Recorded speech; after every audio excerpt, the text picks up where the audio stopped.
So here is your support for poetry. 2 poems, the Pantoum and Shakespearean Sonnet, EO9 and EO8. Not respectively, they go the opposite way.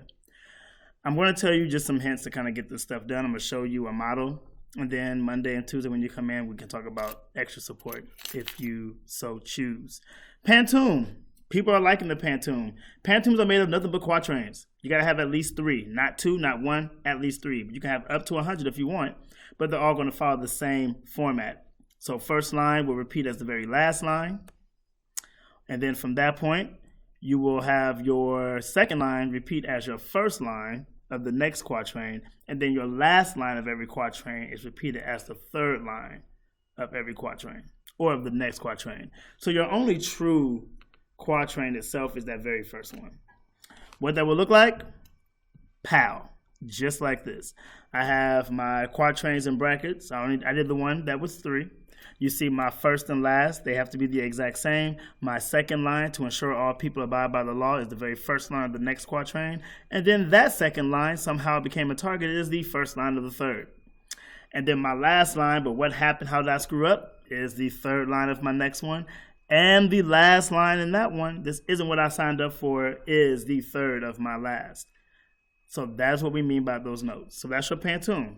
Simple, people like it, you'll be okay.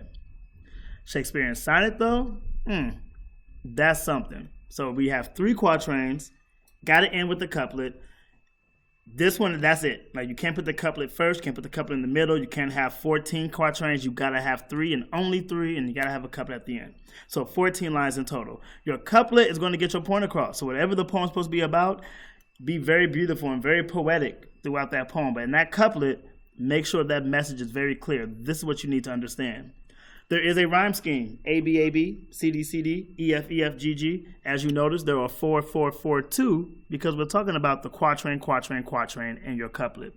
But the hardest part is that there are 10 syllables per line, not 8, not 11, not 9, not 12, 10, on the dot.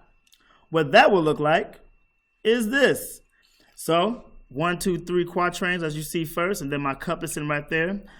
I have my rhyming scheme, A, B, for the first one, folk, oak, police, deceased, C, D, period, myriad, exclamation, affliction, folk, choke, police, release, statement, movement.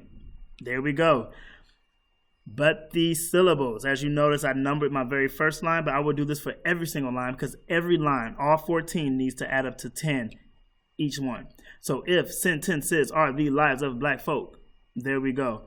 Keep in mind, a lot of people are using the word chocolate, like chocolate skin and things like that. Think about the way that you would say it. And so chocolate, you may want to break up, say chocolate, but we don't say chocolate. We say chocolate. So that would be 2. So if you are using chocolate, be sure to know that is a 2-syllable word in terms of how you speak it.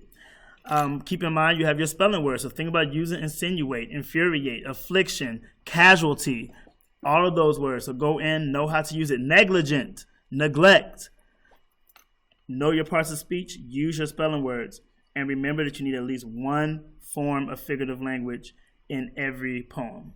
And so hopefully this is helpful. You'll show me this when you come in, for those who are absent. If not, I will see this on Monday or Tuesday when you have class. So yeah, here you go.